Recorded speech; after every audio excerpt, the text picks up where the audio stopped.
You're safe with me. The summer of 1883 burned mercilessly across the Texas plains.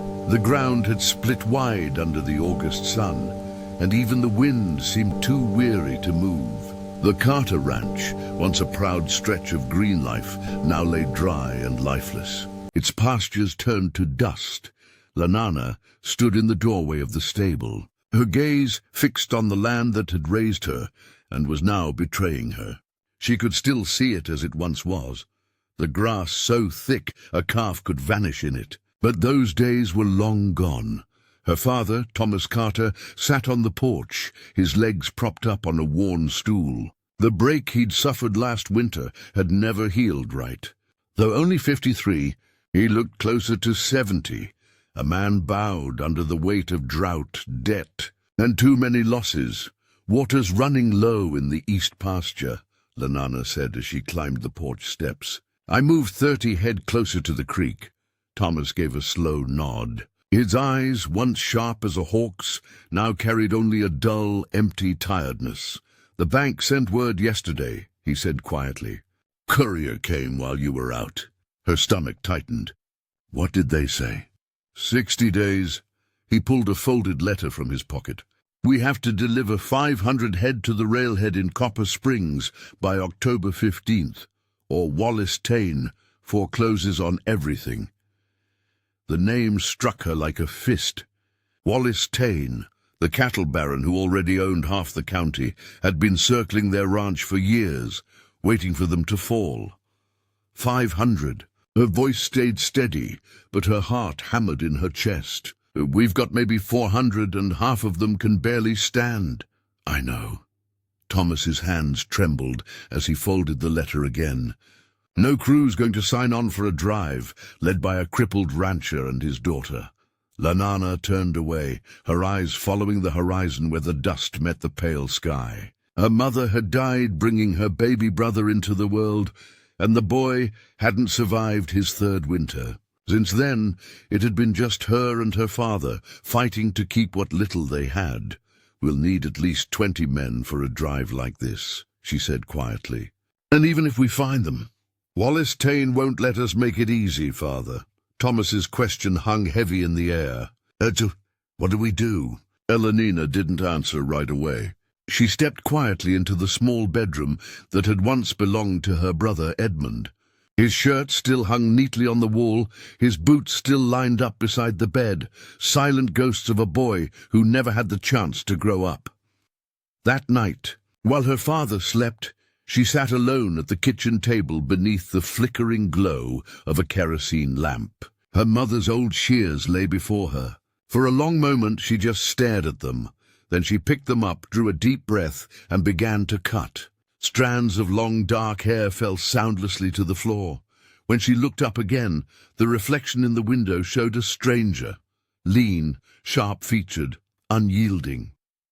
She bound her chest with strips of worn cotton, buttoned Edmund's shirt, pulled on his trousers and fastened his belt. The clothes hung a little loose, but they would serve. She finished the disguise with a brown leather duster. By dawn, Elenina Carter was gone. Elias Carter, a ranch hand from nowhere, rode out to save the Carter name. When she stepped into the kitchen, her father froze, his coffee cup halfway to his lips. "Good God," he whispered. "Elenina—" "No," she interrupted, lowering her voice to a rough, steady tone. "Elias, we start today." Thomas blinked hard, fighting tears. "You sound just like Edmund would have. Then it'll work." She poured herself coffee, her movements deliberate. "Word's going round that Carter Ranch needs men for a 60-day drive. A new trail boss is hiring." Thomas gave a broken smile. "That'll be you." He reached across the table, gripping her hand with trembling fingers. "Your mother would have been proud." "Terrified," Elias said softly. "But proud. Then let's make sure she has something to be proud of." By mid-morning, Elias Carter rode into the dusty town of Stillwater Creek, one long main street lined with 30 tired buildings and a saloon that smelled of whiskey, sweat, and regret. Men lounged outside, watching every stranger like a vulture circling roadkill. Inside, the air hung thick with tobacco smoke. A few cowhands glanced up as Elias strode to the bar. "Looking to hire drovers," she said in a low voice. 20 men for a 60-day push to Copper Springs. $40 a man, plus meals and remounts. The bartender raised an eyebrow. "Fair pay. Who's hiring?" "Carter Ranch," Elias replied evenly. "I'm Elias Carter, foreman for the drive." A rough laugh cut through the smoke from a corner table. "Carter Ranch?" a man drawled. Tom Carter's half crippled, and his daughter's out playing cowboy. "You're wasting your time, boy." Elias turned slowly. The speaker was a scar-faced drifter, Luther Mason, a troublemaker known all across the county. Her eyes met his. "Tom Carter hired me to get his herd to market," she said evenly. "You in, or you just run your mouth for free?" A few men chuckled under their breath. Luther's smirk faltered, the color in his face shifting from smug to sour. But before he could answer, the saloon doors swung open, and 3 men stepped inside. The one in front wore a black suit.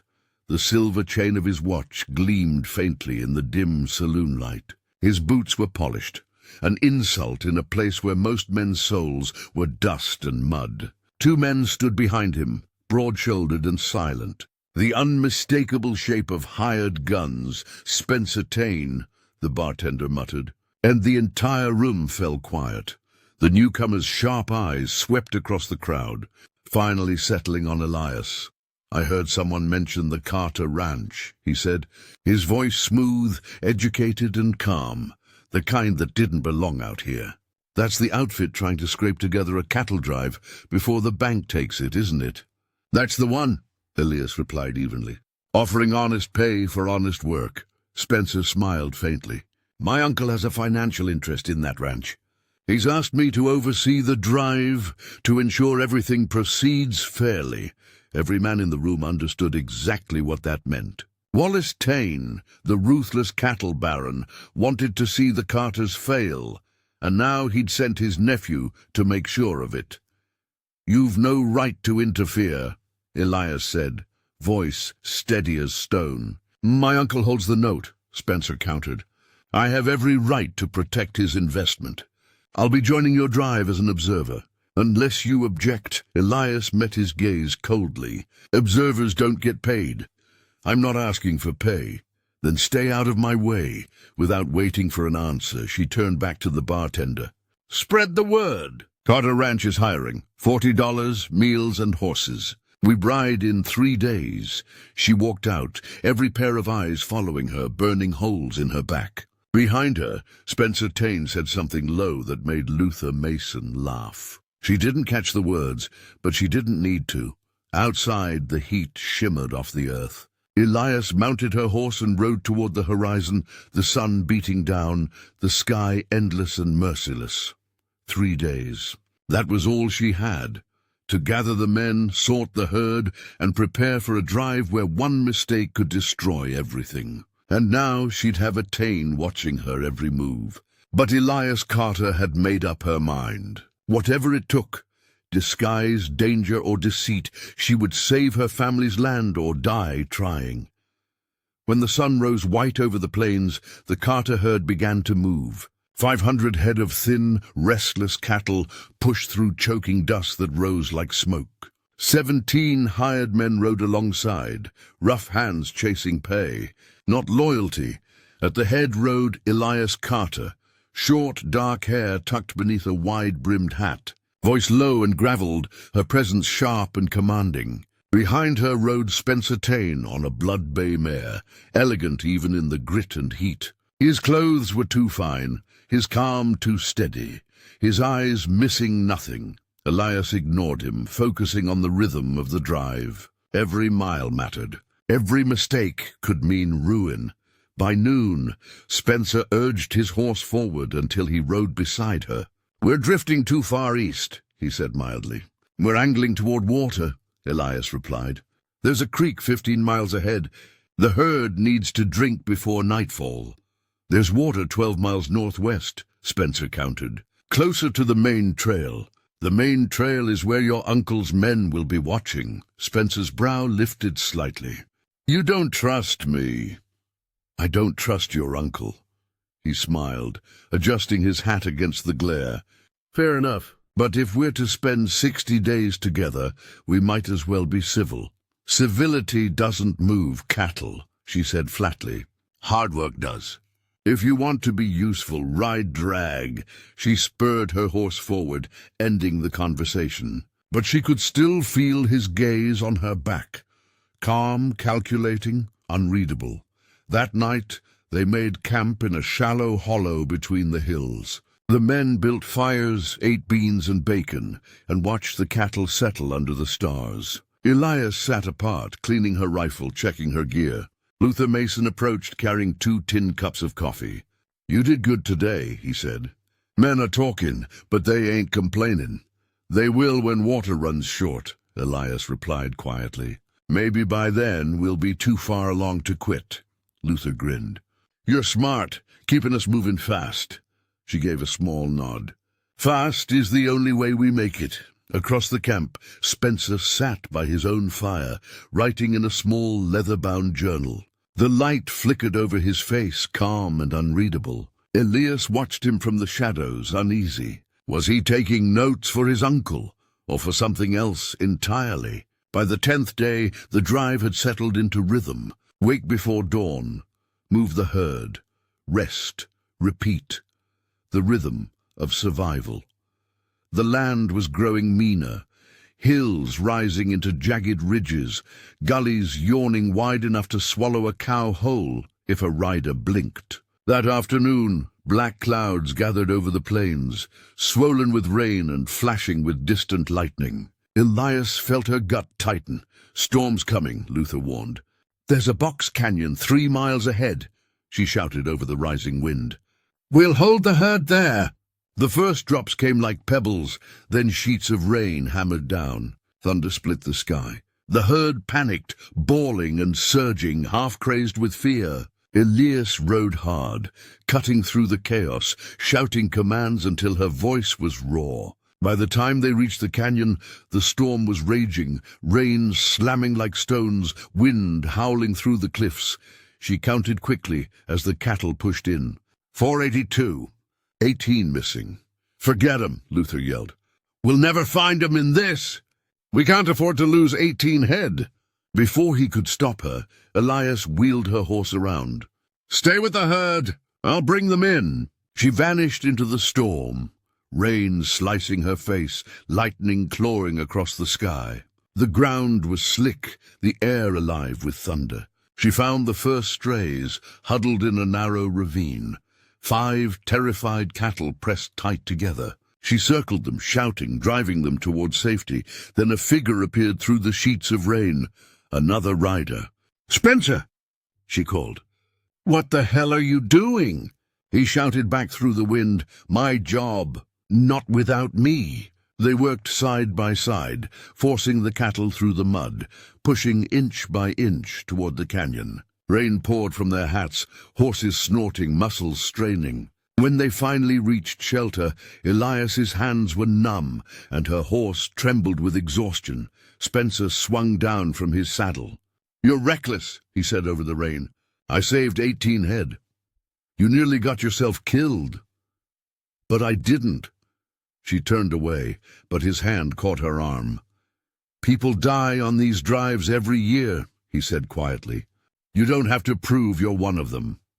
I have to prove I can finish this." For a heartbeat they stood close, rain running between them, breaths mingling in the storm's roar.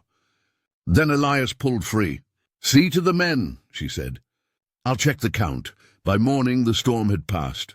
The sky cleared to a sharp, endless blue. The herd was safe. Every man was coated in mud and fatigue, but they were alive, for now.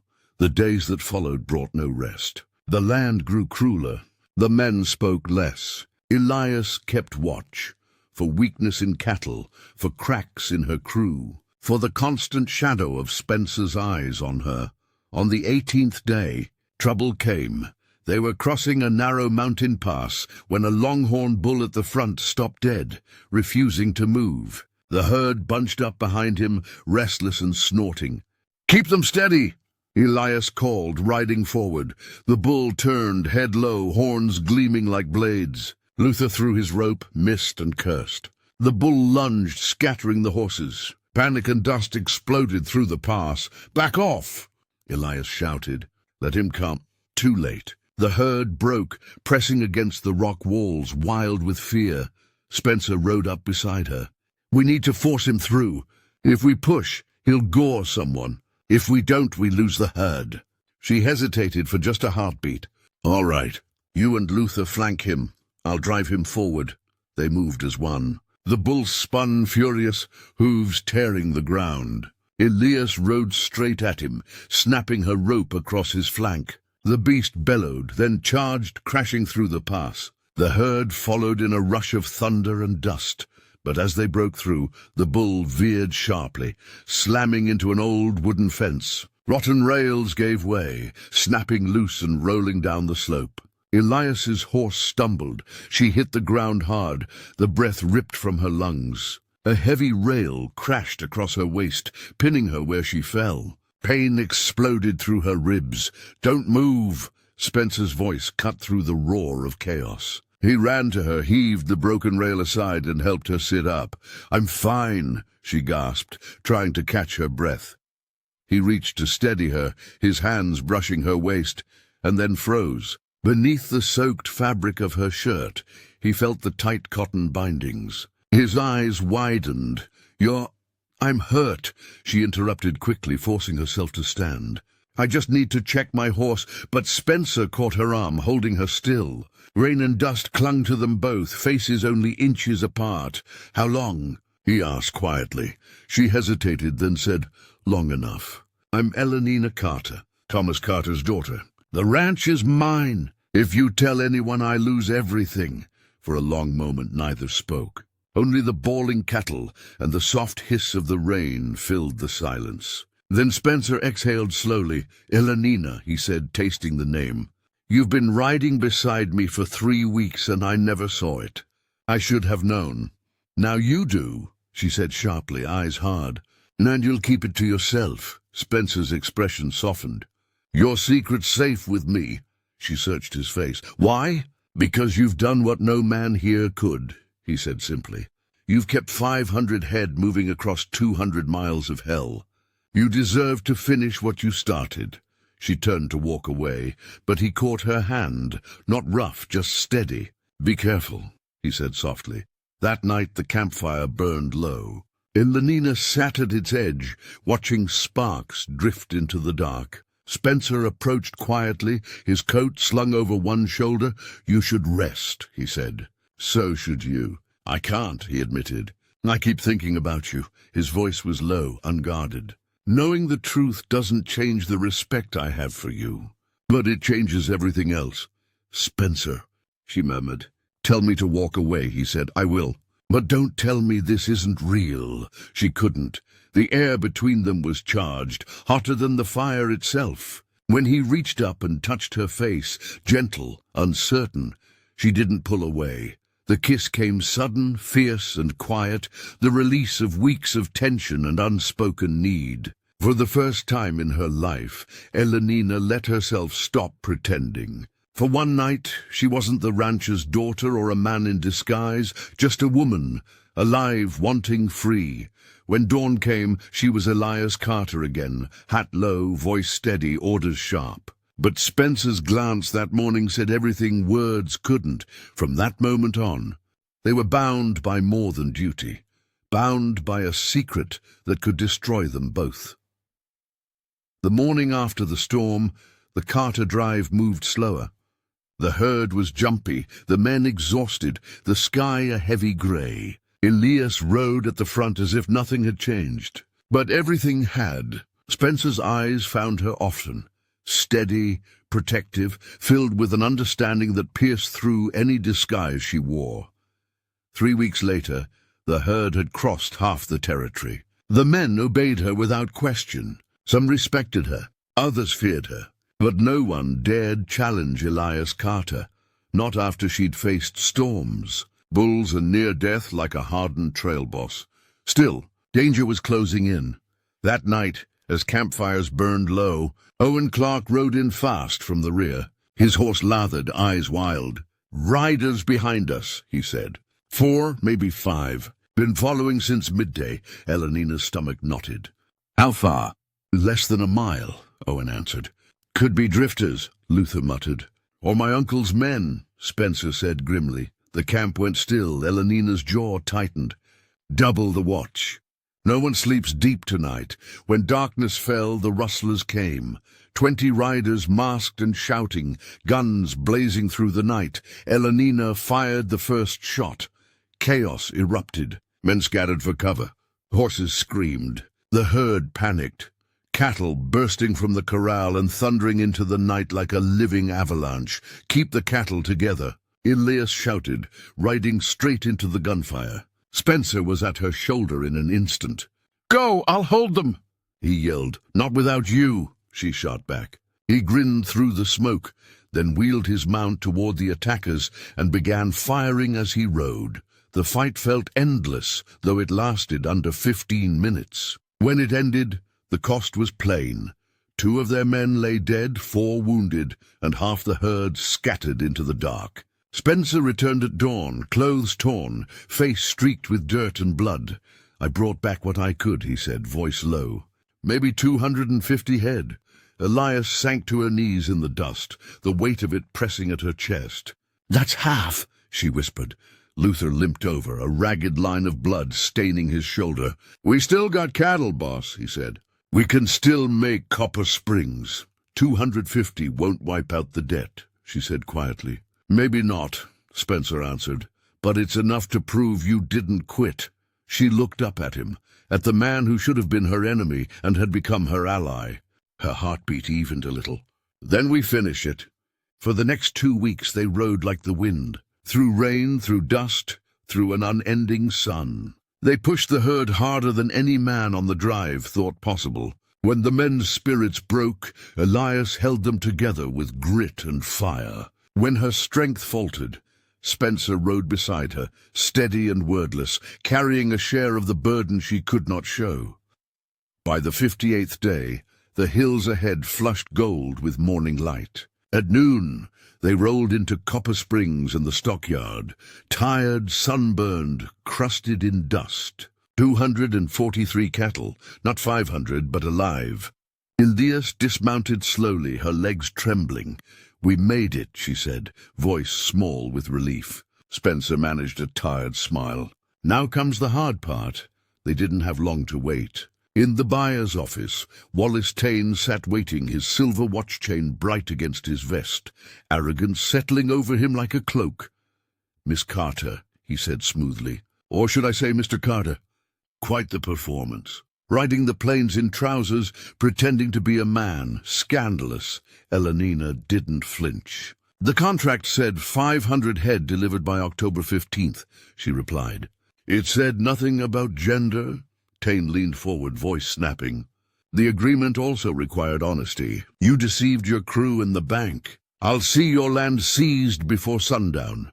Before she could answer, Spencer stepped forward. "No, Uncle, you won't." Wallace's eyes narrowed. "You dare defy me?" Spencer held up a folded stack of papers. "Signed statements from the men you paid to attack the drive. They named you." He let the silence sit a heartbeat. "If you contest the sale, the sheriff and half the county will know exactly what you did."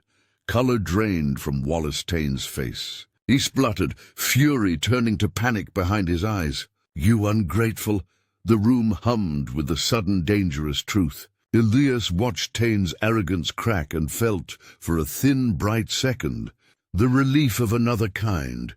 Not just that they had made it to market, but that the crooked power who'd stalked them might finally be reined in. "You've thrown away your inheritance for her." Wallace roared, face flushed with rage. Spencer's reply was calm, steady. "For honor," he said quietly. "Something you'd never understand." The room went dead silent. Then Wallace spun on his heel and stormed out, the door slamming hard behind him. Martin Fletcher, the cattle buyer, leaned back in his chair with a small grin. "Well, Miss Carter," he said, "looks like your cattle are as good as sold." $32 a head. That's $7,176. It wasn't enough to erase every debt, but it was enough to save the ranch and her pride. Outside, a crowd had gathered, drawn by the story that had swept through Copper Springs. Thomas Carter stood among them, leaning on his cane, tears bright in his eyes. "You did it, girl," he said when she reached him. "You really did it?" Elenina smiled through exhaustion. "No," she said softly. "We did it." She turned toward Spencer. "All of us." The crowd erupted in cheers.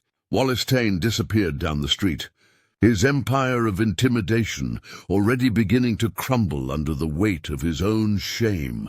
Later, as the sun dipped low over Copper Springs, Spencer found her standing by the corral, watching the cattle settle for the night. "So," he said quietly, "what now?" "I rebuild," she answered.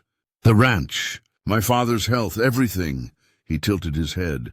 "Need a hand?" She turned toward him, this dust-covered man who had given up everything for her. "You'd give up your inheritance for a worn-out ranch?" Spencer smiled faintly. "I already did." He reached into his pocket and pulled out a small silver ring, plain, worn, smooth from use. "Made it from the cylinder of my old revolver," he said. "Thought maybe you'd wear it." Elenina stared at it, then at him. "You're proposing?" "In the middle of the street." "Covered in dust?" He shrugged, smiling. "Best timing I've got," she laughed. A real full laugh for the first time in months, and took the ring. "You're a fool, Spencer Tane." "Maybe," he said, "but I'm your fool." And she kissed him there in the golden light, in front of half the town that had once doubted her. A year later, the Carter Ranch was green again. The wells ran deep, the cattle were strong, and the name Carter stood for something greater than land. It stood for courage. Elenina and Spencer built their life side by side, not as master and hand, but as partners who had fought, bled, and endured together to claim their piece of the world. Every sunset, they'd ride out to the ridge overlooking the pastures. He'd take her hand, calloused and strong like his, and ask, "Still think it was madness?" And she'd smile, eyes soft with memory. "Maybe, but it was worth every mile." Because in the end, it wasn't just the herd they had driven to safety. It was themselves, two hearts bound by dust, danger, and the kind of love only the wild could forge.